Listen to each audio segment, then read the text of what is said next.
Hello दोस्तों, कैसे हैं आप। तो आज की जो चैप्टर होने वाली है वो सिक्स्थ की ज्योग्राफी चल रही है। ये आज फोर्थ क्लास है। तो इसमें जो चैप्टर्स होंगे ये ओल्ड एनसीईआरटी का 5वां चैप्टर है और न्यू एनसीईआरटी का दूसरा चैप्टर है। ठीक है। ओल्ड एनसीईआरटी के पृथ्वी के प्रमुख परिमंडल और न्यू एनसीईआरटी के महासागर एवं महाद्वीप, जिसमें न्यू एनसीईआरटी में महासागर और महाद्वीप के बारे में बताया गया है। इसमें जीवमंडल और वायुमंडल के बारे में नहीं बताया गया है। और ओल्ड एनसीईआरटी में जो है भूमंडल, वायुमंडल, जलमंडल और जीवमंडल के बारे में भी बताया गया है। तो हम इन सारे टॉपिक को कवर करेंगे और जितने भी नए टॉपिक न्यू एनसीईआरटी में दिए गए हैं मैं उन सारे टॉपिक को हम कवर करने वाले इस वीडियो में। ठीक है, तो चलते हैं, आज की कक्षा शुरू करते हैं। तो सबसे पहले पृथ्वी भूमंडल कहते किसे। पृथ्वी का वह ठोस भाग, पृथ्वी का वह ठोस भाग जिस पर हम रहते हैं उसे भूमंडल कहते हैं। और गैस की परतें जो पृथ्वी को चारों ओर से घेरती है उसे वायुमंडल कहते हैं। और पृथ्वी के बहुत बड़े भाग पर जल पाया जाता है जिसे जलमंडल कहते हैं। आप जानते हैं कि हमारी पृथ्वी में कितनी ज़्यादा जल की मात्रा है। उसके बाद जीवमंडल एक सीमित क्षेत्र है जहाँ स्थल, जल और हवा ये साथ मिलते हैं। और जैसे इस तरह से, जैसे ये वायुमंडल है, भूमंडल है और ये जलमंडल है। भूमंडल, वायुमंडल और जलमंडल, इसके जो बीच वाली है, इसकी जो बीच वाली ये वाली जो है इसको जीवमंडल बोलते हैं, क्योंकि जीवमंडल पे सब कुछ पाया जाता है, वायुमंडल, भूमंडल और जलमंडल तीनों। ठीक है, तो शुरू करते हैं आज की क्लास। सबसे पहले भूमंडल पढ़ना है आज। तो ऐसा है कि जो एनसीईआरटी है इसमें कोई आज की जो क्लास होने वाली है वो कॉन्सेप्ट पे नहीं है, क्योंकि इसमें ज़्यादा कॉन्सेप्ट नहीं, इसमें सिर्फ पढ़ने वाला है। और एनसीईआरटी का एक एक लाइन बहुत ज़्यादा इम्पोर्टेंट है। ठीक है, तो आप लोग एक बार एनसीईआरटी ज़रूर पढ़िएगा। वैसे मैं इस वीडियो में सब कुछ कवर कर दूँगी। ठीक है, तो चलते हैं, पहले टॉपिक है भूमंडल। भूमंडल पृथ्वी के ठोस भाग को भूमंडल कहते हैं। या भूप्रपट्टी के चट्टानों तथा मिट्टी पतली परत का बना होता है जिससे जीवमंडल के लिए पोषक तत्व पाए जाते हैं, जिसमें जीवमंडल के लिए पोषक तत्व पाए जाते हैं। जैसे ये जिस अर्थ पे हम रहते हैं, अर्थ के नीचे वाली जो भाग है यहाँ पे चट्टान पाया जाता है और ये मिट्टी पाई जाती है, यहाँ पे मिट्टी है। और इसी मिट्टी और चट्टान में तो बहुत सारे पोषक तत्व भी होते हैं जिसमें हम लोग अनाज उगाते हैं। ठीक है, तो पृथ्वी की सतह दो मुख्य भागों में बांटा जा सकता है पृथ्वी को। पहला, बड़े स्थलीय भूभाग को महाद्वीपों के नाम से जाना जाता है, कॉन्टिनेंट। और बड़े जलाशय को महासागरीय बेसिन के नाम से जाना जाता है। विश्व के सभी महासागर आपस में एक दूसरे से जुड़े हुए हैं, मतलब जितने भी महासागर हैं एक दूसरे से कनेक्टेड हैं। आप यहाँ पे देखिए, जितने भी महासागर ये सारे कनेक्टेड हैं एक दूसरे से सभी महासागर कनेक्टेड हैं। और सभी का जो तल होता है वो तल नीचे वाला, जल तो ऊपर में है लेकिन सभी जितने भी महासागर है सबका तल एक ही होता है। सिर्फ जल के बीच में आ जाता है ये उपमहाद्वीप, तो जल इधर उधर बिखर जाता है, इसलिए लगता है कि जल अलग अलग है, लेकिन सारे जल की जो कॉन्टिनेंट होती है सभी एक ही होती है। जल की जो नीचे वाला तल एक ही होती है। ठीक है, अब समुद्री जल का तल भी एक जगह समान होता है। मैंने बताया अभी, स्थल की ऊंचाई को समुद्र तल से मापा जाता है जिन्हें शून्य माना जाता है। स्थल की जो ऊंचाई माने जाते हैं, जैसे हम ये स्थल है तो यहाँ पे इस खाई में यहाँ पे समुद्र होगा, तो स्थल की जो ऊंचाई है ये समुद्र तल से मापा जाता है, यहाँ से मापा जाता है। ठीक है, उसके बाद यहाँ पे एक फैक्ट दिया हुआ है, विश्व का सबसे ऊंचा माउंट एवरेस्ट समुद्र तल से 8,848 मीटर ऊंचा है। विश्व का सबसे बड़ा भाग प्रशांत महासागर का मेरियाना गर्त है, जिसे की गहराई 11,022 मीटर है।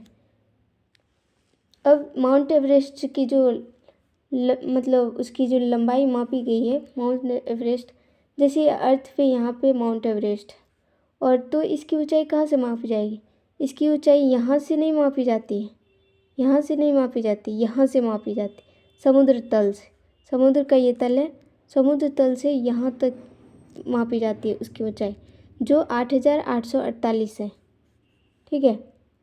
और मेरियाना गर्त जैसे ये समुद्र है, और कहीं पे बहुत ज़्यादा खाई है, समुद्र के अंदर बहुत गहराई है, और उसकी जो गहराई है, वही गहराई 11,000 यहाँ से लेकर यहाँ तक की जो गहराई है नीचे तक 11,022 मीटर है। अब समझ सकते हो कि ये माउंट एवरेस्ट से जितनी ऊंचाई होती है उससे भी ज़्यादा गहरा है वो मेरियाना गर्त, और वो स्थित है प्रशांत महासागर में। ठीक है। ये हमारे न्यू एनसीईआरटी के द्वारा बताया गया है कि कैसे हम कॉन्टिनेंट समझते हैं। न्यू एनसीईआरटी में कैसे उपमहाद्वीप को समझा गया है। उत्तरी अमेरिका और दक्षिण अमेरिका को सामान्यतः 2 उपमहाद्वीपों में गिना जाता है, परंतु यदि देखा जाए तो यह एक ही भूखंड है, इन्हें भी एक ही समझा जा सकता है। यहाँ पे देखिए ये क्या कह रहा है। यहाँ पे ये क्या कहना चाह रहा है, जैसे हम लोग तो एक्चुअल में मानते हैं कि ये अलग कॉन्टिनेंट है, ये दक्षिण अमेरिका अलग कॉन्टिनेंट है और उत्तरी अमेरिका अलग कॉन्टिनेंट है, लेकिन ये न्यू एनसीईआरटी कह रही है कि वास्तव में यहाँ पे जो जुड़ा हुआ है, यहाँ पे जुड़ा होने के कारण इसको एक ही कॉन्टिनेंट माना जाना चाहिए। ये न्यू एनसीईआरटी बोल रही है। ठीक है।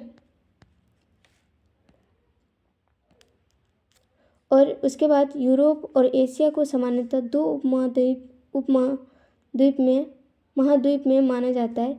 यद्यपि मानचित्र में यह स्पष्ट दिखाई देता है कि एक ही भूखंड है। ऐतिहासिक और सांस्कृतिक कारणों से यूरोप का विकास एशिया के विकास से बहुत भिन्न प्रकार से हुआ है। यहाँ पे बोल रहा है कि जैसे ये यूरोप है और ये एशिया, तो ये भी कनेक्ट है, ये भी तो जुड़ा हुआ है, तो इसको भी एक ही उपमहाद्वीप माना जाना चाहिए टोटल को, इसको 2 उपमहाद्वीप नहीं माना जाना चाहिए। ये न्यू एनसीईआरटी के अनुसार है, लेकिन वास्तव में इसको एक महाद्वीप नहीं माना जाता है, इसको 2 उपमहाद्वीप, यूरोप और एशिया अलग अलग उपमहाद्वीप है। ठीक है। हालांकि भूगर्भ शास्त्री सामान्यतः इन्हें एक ही महाद्वीप मानते हैं, जिसे यूरेशिया कहा जाता है।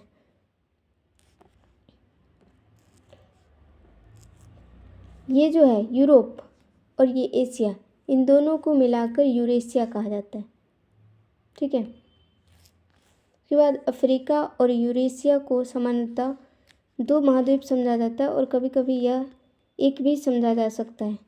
क्या बोल रहा है न्यू एनसीईआरटी?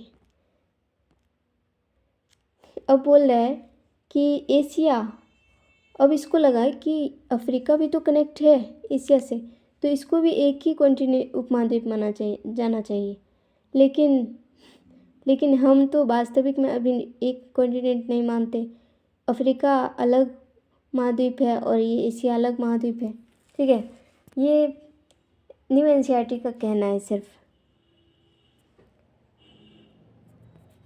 अब ये महाद्वीप की गिनती कैसे करते हैं न्यू एनसीईआरटी के हिसाब से? 4 महाद्वीप माने तो अफ्रीका यूरेशिया एक महाद्वीप हो गया, अमेरिका अलग एक महाद्वीप, अंटार्कटिक अलग, ऑस्ट्रेलिया अलग। अब 4 महाद्वीप इनके हिसाब से कैसे है? 4 महाद्वीप मतलब ये एक महाद्वीप हो गया, ये यहाँ पे बोला गया है अमेरिका एक, अफ्रीका यूरेशिया एक, और 4 महाद्वीप अफ्रीका और ये एशिया और यूरोप, इसको एक मान लिया, 2 इधर अंटार्कटिका 3 और ऊपर आर्कटिक 4। 4 मतलब इसके 4 गिनती किया है ये न्यू एनसीईआरटी। उसके बाद 5 महाद्वीप माना तो अफ्रीका, उसके बाद अमेरिका, अंटार्कटिका, ऑस्ट्रेलिया और यूरेशिया। 4 महाद्वीप अगर माने तो यहाँ क्या है, 4 महाद्वीप माना है तो अब अफ्रीका को अलग, 5 महाद्वीप मानने के लिए अफ्रीका को अलग कर दिया है।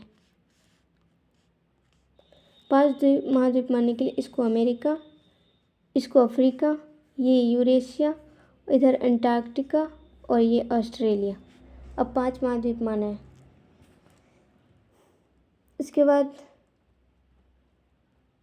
6 उसके बाद 6 उपमहाद्वीप माना है। महाद्वीप तो अफ्रीका, अंटार्कटिका, ऑस्ट्रेलिया, यूरेशिया, उत्तरी अमेरिका, दक्षिणी अमेरिका। अभी भी एशिया यूरोप को एक ही माना है।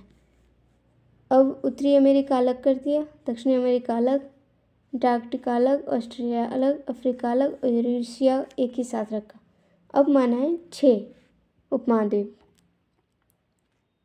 ठीक है, ये न्यू एनसीईआरटी के हिसाब से है, लेकिन एक्चुअल में ऐसा नहीं होता है। 7 कॉन्टिनेंट है। उसके बाद एशिया। एशिया जो है विश्व का सबसे बड़ा महाद्वीप है। यह पृथ्वी के कुल क्षेत्रफल के 1/3 भाग में फैला है। यह महाद्वीप पूर्वी गोलार्ध में स्थित है।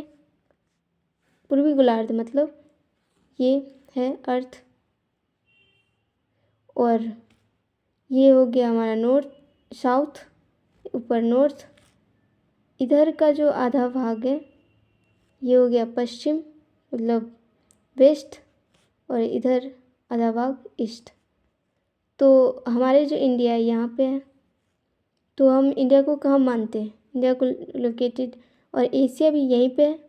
तो एशिया को हम कहाँ मानते हैं, एशिया जो स्थित है वह पूर्व और उत्तर पूर्व में स्थित है, उत्तर पूर्व में। ठीक है, कर्क रेखा इस महाद्वीप से होकर गुजरती है। यहाँ पे कर्क रेखा यहाँ गुजरती है। एशिया के पश्चिम में यूराल पर्वत है जो इसे यूरोप से अलग करता है। यूरोप एवं एशिया संयुक्त भूभाग को यूरेशिया कहा जाता है, होता है। अब यूराल पर्वत कहाँ पे स्थित है, यूराल पर्वत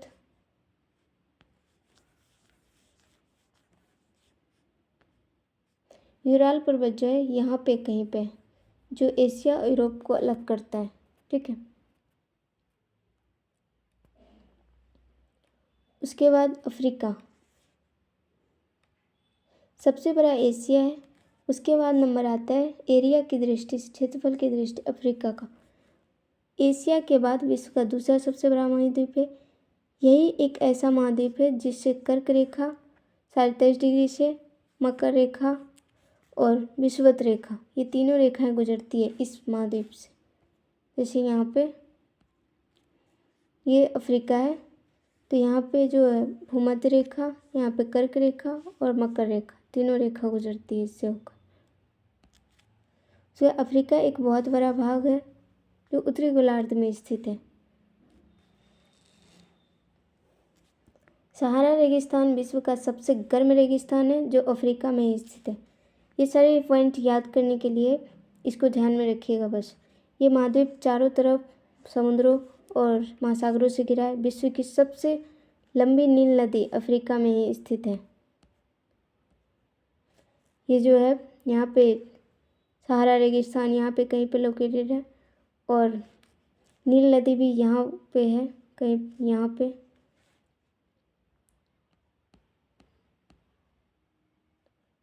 और सबसे गर्म रेगिस्तान जो सहारा होती है, चारों तरफ ये महासागरों से घिरा हुआ है। उसके बाद जो होता है, अब पढ़ेंगे हम उत्तर अमेरिका।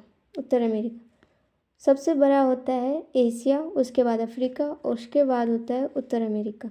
यह विश्व का तीसरा सबसे बड़ा उपमहाद्वीप है। यह दक्षिण अफ्रीका से एक संकरी स्थल से जुड़ा है जिसे पनामा जल संधि कहते हैं।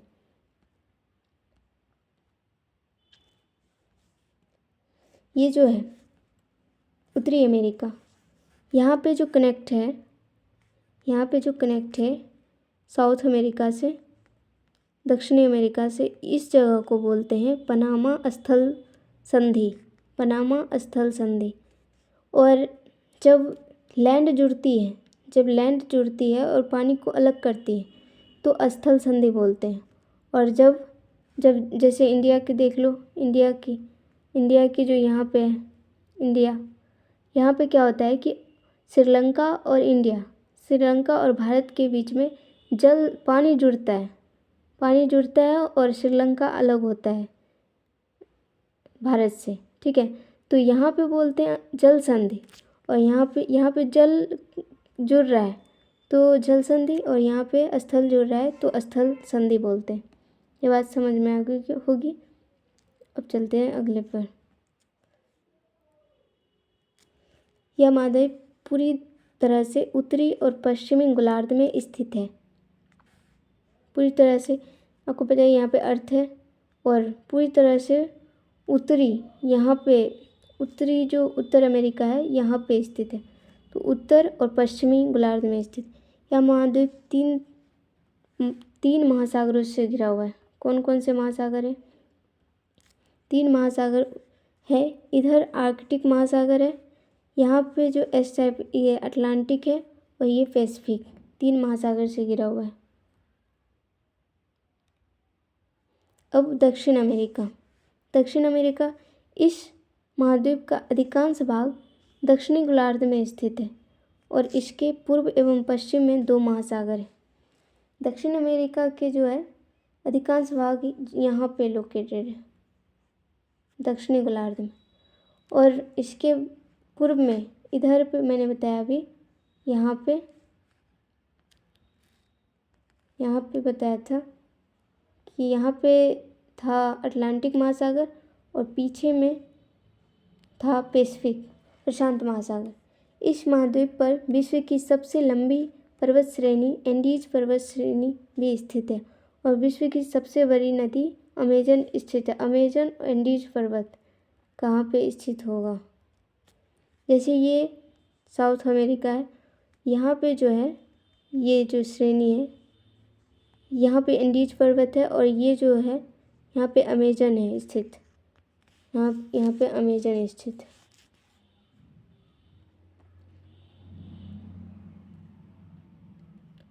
अब हो गया दक्षिण अमेरिका हो गई।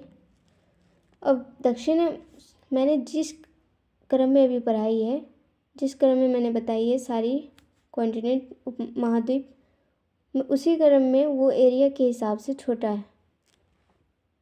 सबसे बड़ा एशिया है, उसके बाद अफ्रीका, उसके बाद उत्तर अमेरिका, उसके बाद दक्षिण अमेरिका है, और उससे छोटा अंटार्कटिका है। यह दक्षिण गोलार्ध में स्थित है, और दक्षिणी ध्रुव इस महाद्वीप के मध्य में स्थित है। दक्षिणी गोलार्ध मतलब ये जो अर्थ है, यहाँ पे कहीं पे अंटार्कटिका है, और जो दक्षिणी ध्रुव है, यहाँ पे ही दक्षिणी ध्रुव पाया जाता है। दक्षिणी ध्रुव ऐसे गोल करके अंटार्कटिका है, और दक्षिणी ध्रुव इसके ठीक बीच में पाया जाता है अंटार्कटिका के। तो यह दक्षिणी ध्रुव क्षेत्र में स्थित है, जिसके कारण यह हमेशा बर्फ से परतों से ढकी होती है। इस महाद्वीप में कोई मानव निवास नहीं करता है। यहाँ पे सन की लाइट नहीं जाती, तो यहाँ बर्फ़ जमी रहती है, और इतनी ज़्यादा बर्फ़ होने के कारण यहाँ पे कोई मानव निवास नहीं करता, कोई अस्थायी मानव यहाँ पे निवास नहीं करता। यहाँ सिर्फ कुछ देशों के शोध केंद्र हैं, मतलब यहाँ पे कुछ रिसर्च स्टेशन बनाए गए हैं। भारत के भी शोध केंद्र हैं, यहाँ मैत्री और भारती नाम के यहीं पे केंद्र है, ठीक है। भारत का भी है मैत्री और भारती। उसके बाद यूरोप, अंटार्कटिका से भी छोटा है यूरोप, ठीक है। यह महाद्वीप एशिया के पश्चिम में स्थित है। एशिया यहाँ पे, और इसके जस्ट पश्चिम में यहाँ पे यूरोप है। आर्कटिक रेखा इससे होकर गुजरती है। यहाँ पे यूरोप है, तो आर्कटिक रेखा यहाँ से गुजरेगी, तो यूरोप से होकर गुजरती है। यह 3 तरफ से जल से घिरा है। यूरोप जो है 3 तरफ जल से कैसे घिरा है, तो मैं यहाँ पे मैप में बता देती हूँ। यहाँ पे देखिए, यहाँ पे जल है, यहाँ पे भी जल है, और इधर साइड तक भी जल है। सिर्फ एक साइड जो है यहाँ पे कॉन्टिनेंट एशिया से जुड़ा हुआ है, इसलिए बोलते हैं 3 साइड से जुड़ा। अब हो गया। अब आते हैं ऑस्ट्रेलिया। ऑस्ट्रेलिया जो है सबसे छोटा है, सबसे छोटा महाद्वीप है, विश्व का सबसे छोटा महाद्वीप है जो पूरी तरह से दक्षिण गोलार्ध में स्थित है। यह चारों तरफ समुद्रों और महासागरों से घिरा हुआ है, इसलिए इसे द्वीपीय महाद्वीप कहते हैं।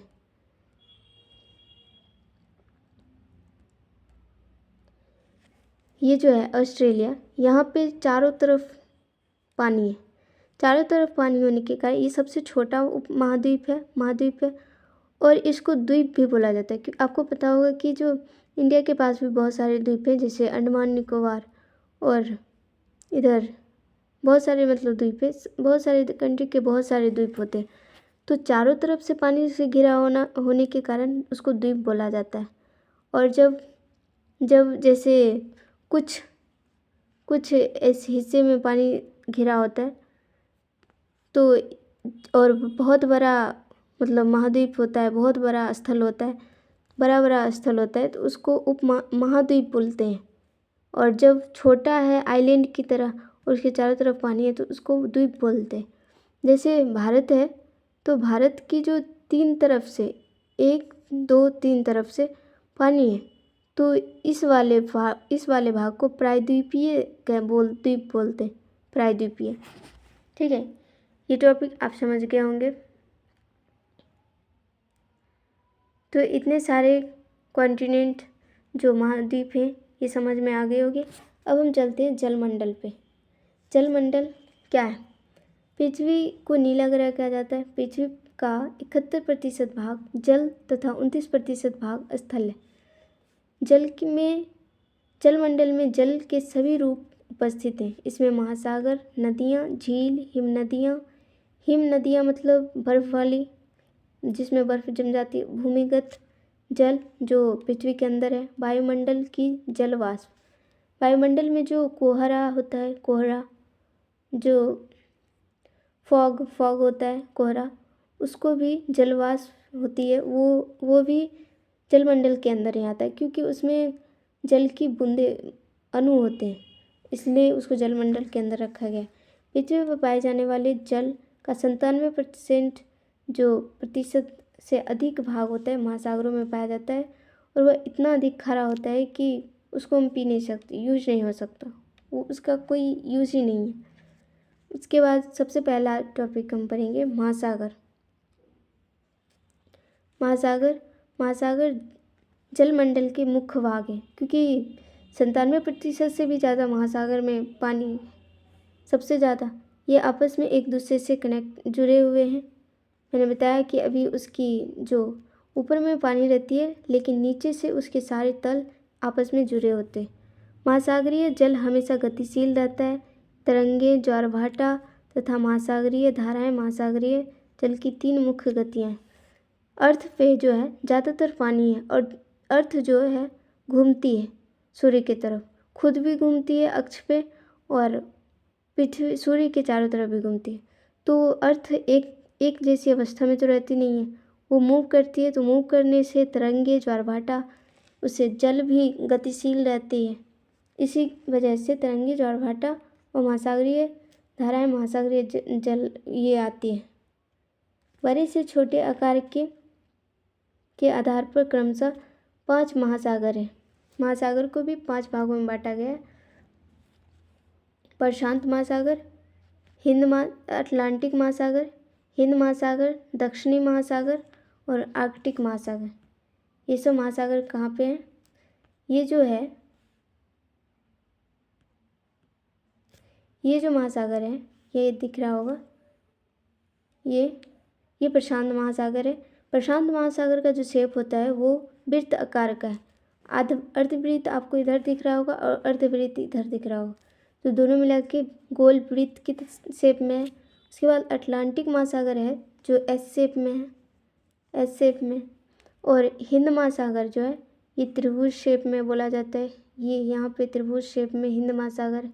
और दक्षिणी महासागर यहाँ पे है, आर्कटिक के पास में स्थित, आर्कटिक के पास में है दक्षिणी महासागर,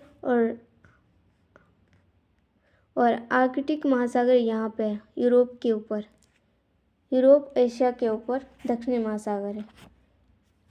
ठीक है, आप देख लिए होंगे कि कहाँ उनकी लोकेशन है। अब सभी महासागर को हम एक एक करके पढ़ लेते हैं। इसके बाद प्रशांत महासागर सबसे बड़ा महासागर है। प्रशांत महासागर सबसे बड़ा महासागर है। यह पृथ्वी के 1/3 भाग पर फैला हुआ है। प्रशांत महासागर जो है बहुत बड़ा महासागर है, सबसे बड़ी महासागर है और 1/3 भाग पे, पृथ्वी के 1/3 भाग को समझो सिर्फ प्रशांत महासागर। पृथ्वी का सबसे गहरा भाग मेरियाना गर्त प्रशांत महासागर में ही स्थित है। अभी मैंने बताया कि मेरियाना गर्त की जो गहराई थी 11,022 मीटर थी, वो मैंने अभी बताया। प्रशांत महासागर लगभग वृत्ताकार है। एशिया, ऑस्ट्रेलिया, उत्तर एवं दक्षिण अमेरिका इसके चारों ओर स्थित है। लोकेशन देख लो, यहाँ पे जो प्रशांत महासागर है, उत्तर अमेरिका, दक्षिण अमेरिका, ऑस्ट्रेलिया और एशिया, ये चारों महाद्वीप इसके चारों तरफ है। उसके बाद अटलांटिक महासागर विश्व का दूसरा सबसे बड़ा महासागर है। यह अंग्रेजी भाषा के एस अक्षर के आकार के, अभी मैंने बताई। इसके पश्चिमी किनारे पर उत्तर एवं दक्षिणी अमेरिका है तथा पूर्वी किनारे पर यूरोप एवं अफ्रीका है। अटलांटिक महासागर तट रेखा बहुत अधिक तंदुरित है और यह अनियमित एवं तंदुरित तट रेखा प्राकृतिक पोता स्रोतों एवं पतनों के लिए आदर्श स्थिति, व्यापार की दृष्टि सबसे व्यस्त महासागर है। यहाँ पे देख लो, ये एस शेप में है। इसके जो पश्चिमी क्षेत्र तट पर जो महाद्वीप स्थित हैं, उत्तर अमेरिका, दक्षिणी अमेरिका, और पूर्वी क्षेत्र में जो है यूरोप और अफ्रीका है। ये जो है यहाँ पे देख सकते हो, तंदुरित मतलब होता है कि बहुत ज़्यादा, मतलब ऐसे होना इसका तट, और इसके कारण यहाँ पे बहुत सारे पतन होते हैं, जिसकी वजह से इस वाले महासागर में बहुत ज़्यादा व्यापार होता है। व्यापार होने के कारण ये महासागर सबसे व्यस्त मानी जाती है, व्यस्त महासागर। उसके बाद अपने महासागर हिंद महासागर के पढ़ते हैं। एक ऐसा महासागर है जिसका नाम किसी देश के नाम पर रखा गया, यानी भारत के नाम पर रखा गया। यह महासागर जो है लगभग त्रिभुजाकार है, अभी बताई मैंने। इसके उत्तर में एशिया, पश्चिम में अफ्रीका, पूर्व में ऑस्ट्रेलिया स्थित है। यहाँ उत्तर में अमेरिका, मतलब एशिया है, पश्चिम में अफ्रीका है और पूर्व में ऑस्ट्रेलिया है। ठीक है, उसके बाद दक्षिणी महासागर अंटार्कटिका महाद्वीप के चारों ओर से घेरता है। जैसे अंटार्कटिका महाद्वीप जो है वो दक्षिणी ध्रुव पे है और उसके गोल करके ये महासागर है। ठीक है, उसके चारों, उस कॉन्टिनेंट के चारों तरफ घेरती है। यह अंटार्कटिका महाद्वीप के उत्तर की ओर 60 डिग्री दक्षिणी अक्षांश तक फैला हुआ है। यह आर्कटिक महासागर उत्तर ध्रुव वृत्त में स्थित है। आर्कटिक महासागर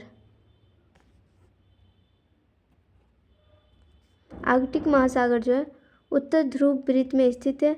यह उत्तर ध्रुव के चारों ओर फैला है। यह प्रशांत महासागर से छिछले जल वाले एक आकरे भाग से जुड़ा हुआ है।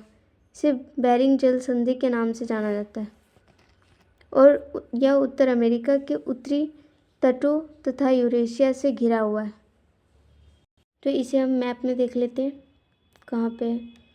ये जो है आर्कटिक महासागर, आर्कटिक महासागर, ये जो उत्तर अमेरिका है ये तट के ऊपर आर्कटिक महासागर है, और जिस तरह दक्षिणी महासागर अंटार्कटिका महाद्वीप के चारों तरफ घेरती है, उसी तरह ये जो है उत्तरी ध्रुव पे पूरा इस तरह से यहाँ पे होगा आर्कटिक महासागर।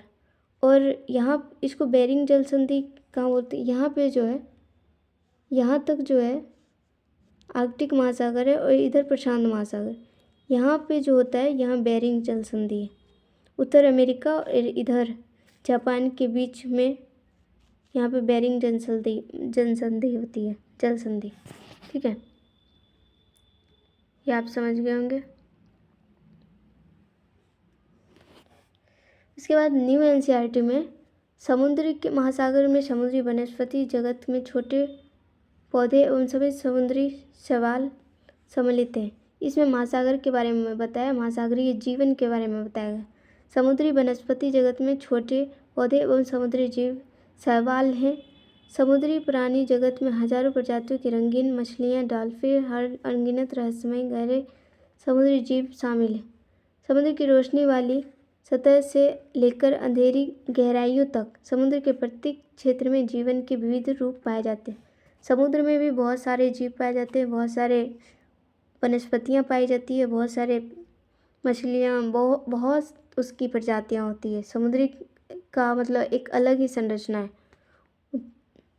समुद्री महासागर में महासागरों एवं सागरों में पाए जाने वाले अथवा उससे संबंधित वनस्पति जगत जिसको फ्लोरा बोलते हैं, किसी विशेष क्षेत्र अथवा कालखंड में पाए जाने वाले पेड़ पौधे फ्लोरा। जिस समुद्र में जितने भी पेड़ पौधे हैं उसको फ्लोरा बोलते हैं। प्राणी जगत किसी विशेष क्षेत्र अथवा कालखंड में पाए जाने जीव जंतु। समुद्र में जितने भी पेड़ पौधे जीव हो उनको फौना बोला जाता है। अभी ये सारी जो है ये न्यू एनसीईआरटी में थोड़ी फैक्ट की तरह दिया हुआ है, तो आप इसे पढ़ लीजिएगा। वैसे मैं एक बार स्पीड रीडिंग कराती हूँ। हमारे दिन प्रतिदिन के जीवन में महासागर की महत्वपूर्ण भूमिका को याद रखने के लिए संयुक्त राष्ट्र ने 8 जून को विश्व महासागर दिवस के रूप में घोषित किया। 8 जून को महासागर दिवस मनाया जाता है क्योंकि महासागर भोजन औषधि के प्रमुख स्रोत, जैव मंडल के महत्वपूर्ण भाग के रूप में हमारे ग्रह के फेफड़े के रूप में कार्य करती है। ये सही बात है, क्योंकि महासागर नहीं होगी तो वाष्प नहीं बनेगा, वाष्प नहीं बनेगा तो बादल नहीं बनेंगे, और बादल नहीं बनेगा तो वर्षा भी नहीं होगी, और वर्षा नहीं होगी तो मीठे जल नहीं मिल पाएंगे हम लोगों के लिए। ठीक है। वैज्ञानिक अध्ययनों से पता चलता है कि मानव की बढ़ती सामुद्रिक गतिविधियों ने महासागरों को प्रदूषित किया है। हम प्रति वर्ष लाखों टन प्लास्टिक कचरा समुद्र में फेंकते हैं, जो समुद्री जीव जंतुओं का जीवन संकट में डालता है। प्रदूषण के तौर और भी बहुत से प्रकार होते हैं। परिणामस्वरूप समुद्री पर्यावरण पर खतरा मंडरा रहा है।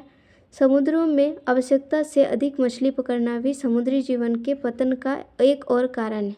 हम सभी का सामुदायिक दायित्व है कि पृथ्वी और मानवता के भविष्य के लिए महासागरों को बचाने का प्रयास करें। ये फैक्ट की तरह है और सही भी है, पढ़ लेना चाहिए।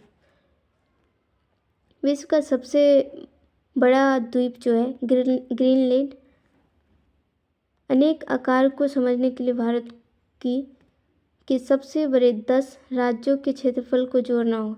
मतलब जो ग्रीनलैंड है वो भारत के 10 राज्यों के क्षेत्रफल के जितना बराबर है। ग्रीनलैंड अब देख लेते कहाँ पे है।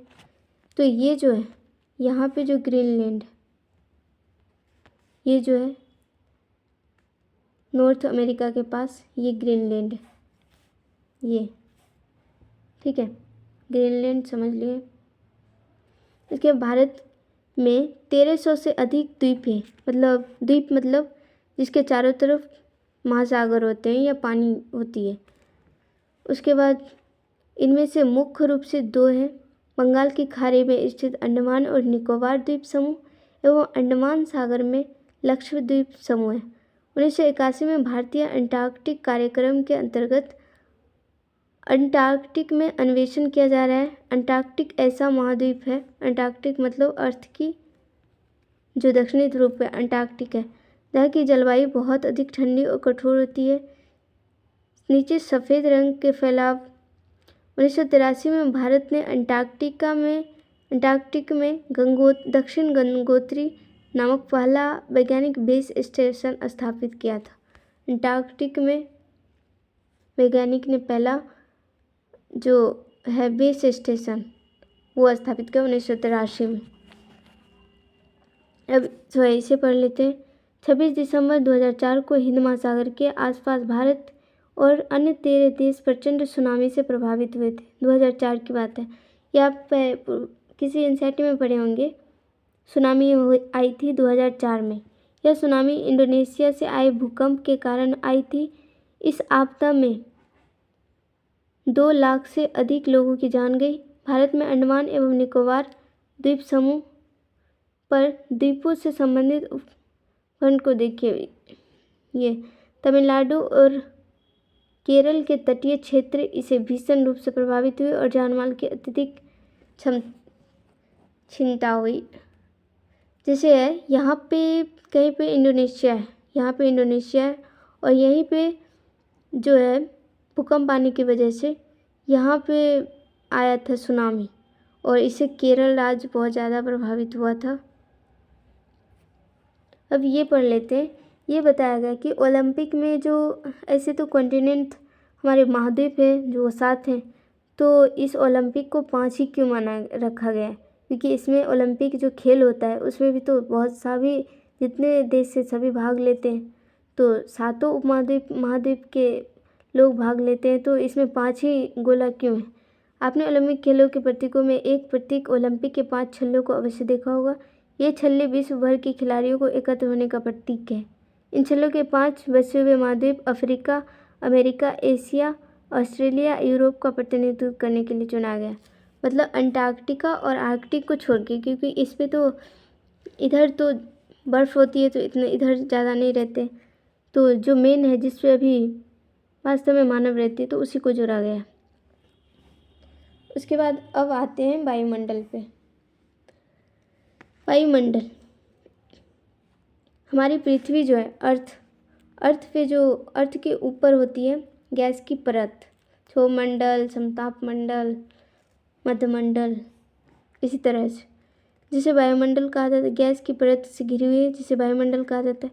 वायु की यह पतली परत इस ग्रह महत्वपूर्ण एवं अटूट भाग है। यह हमें ऐसी वायु प्रदान करती है जिससे हम सांस लेते हैं। वायुमंडल हम लोगों को सूर्य की कुछ हानिकारक किरणों से भी बचाता है। आपको पता हो ओजोन से जो पराबैंगनी किरणें आती है सूर्य की, उससे हमें बचाता है। वायुमंडल जो है 1600 किलोमीटर की ऊंचाई तक फैला है। ऊंचाई 1600 किलोमीटर है उसका और बहुत सारे भाग में फैला हुआ है। वायुमंडल को उनके घटकों, तापमान तथा अन्य के आधार पर 5 परतों में बांटा गया है। 5 परत कौन है? क्षोभमंडल, समतापमंडल, मध्यमंडल, आयनमंडल और बहिर्मंडल। क्षोभमंडल है, समतापमंडल है, मध्यमंडल है, आयनमंडल है यहाँ पे, और उसके बाद बहिर्मंडल। वायुमंडल मुख्यतः ऑक्सीजन एवं नाइट्रोजन का बना हुआ है। ये साफ तथा शुष्क हवा का 99% भाग है। आयतन के अनुसार नाइट्रोजन 78% है, ऑक्सीजन 21% और कार्बन डाइऑक्साइड, आर्गन इत्यादि की मात्रा 1% है। ऑक्सीजन सांस लेने के लिए आवश्यक है, जबकि नाइट्रोजन प्राणियों की वृद्धि के लिए आवश्यक है। नाइट्रोजन पौधों के लिए भी बहुत ज़्यादा आवश्यक है, क्योंकि वो बहुत सारे कीड़े होते हैं जो नाइट्रेट के रूप में फिक्स करते हैं जड़ों में, पौधों में। कार्बन डाइऑक्साइड यद्यपि बहुत कम मात्रा में होती है, लेकिन यह पृथ्वी के द्वारा छोड़ी गई ऊष्मा को अवशोषित करती है, जिससे पृथ्वी गर्म रहती है और यह पौधों की वृद्धि के लिए आवश्यक है। कार्बन डाइऑक्साइड आप जानते हैं पौधे सांस लेते हैं कार्बन डाइऑक्साइड, और कार्बन डाइऑक्साइड नहीं रहे तो जैसे अर्थ पे आती है, अर्थ पे सन की लाइट आई तो यहाँ पे जैसे पृथ्वी गर्म हो जाती है, उसके बाद वो जो है अपनी किरण को छोड़ती है। जैसे गर्म आया और वो वाष्प बन के फिर उड़ जाएगा, वो गर्मी बाहर निकल जाएगी। और कार्बन डाइऑक्साइड रहने की वजह से ये क्या करता है, कार्बन डाइऑक्साइड इस गर्मी को अवशोषित कर लेता है और यहाँ पृथ्वी को गर्म बनाए रखता है, ताकि जीवन जीने के लिए उतनी गर्मी होना चाहिए।